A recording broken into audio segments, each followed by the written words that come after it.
You know, I've worked in the jail systems for a long time, and I wasn't a CO. I wasn't a correction officer, but I've worked in the jail for a long time, right? And I've met all types of interesting characters, but I was dealing mainly with the male population. And, you know, I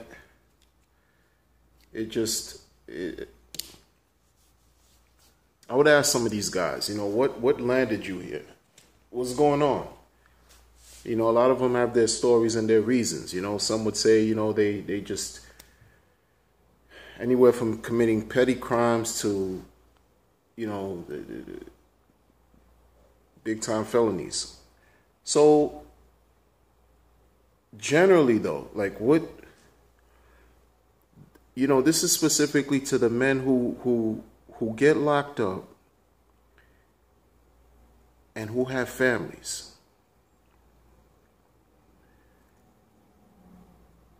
You know, people get into binds. You get jammed up. This, you know, you make mistakes, you move on. But, you know, you have those who just are career criminals, right? But career criminals, and it's sad because you have these mothers, they're ladies, they're children's mothers who hike up to see them, right?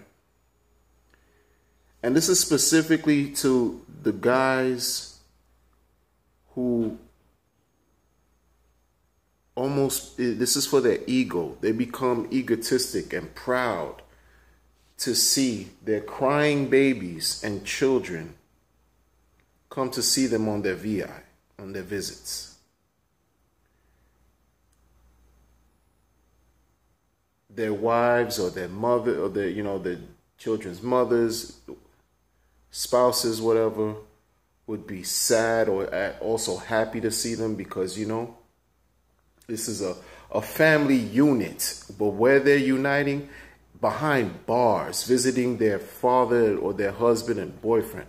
The problem with all this is what I'm saying is this.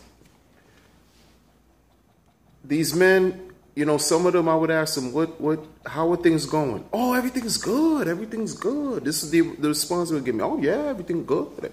Yeah, everything is not. How is everything good when you here and your family needs you? Your family needs you. Your kids need you. How is everything good? Oh no, yeah, they're well taken care of. They're well. How, you know, I just will never understand that. I personally can never understand something like that, where it's not just you doing your bid. It's your wife, it's your kids, it's your family that's also bidding with you. Yeah, they're in the free world, they're out in the town, but they're bidding with you because you're not there. You're not there. Your presence is important. This all goes back to your presence being important. It's one thing to be reckless and aimless, and you're just by yourself out here in the world, and you have no ties to anything. You have no kids, no wives, nothing, no family. But when you are the breadwinner, and you end up getting jammed up, and you gotta serve and do time behind bars, and then what about your kids? What about your wife? Think, man. You know, because a lot of times they'll tell me, and I see them all the time. It's become a thing of like, it's another world when you in that type of setting. It's truly another world. A whole nother world. The dynamics, the functioning, the operations, everything, the culture. It's just another world when you're behind bars. And a lot of times the guys will say, you know, the jail saved them because they were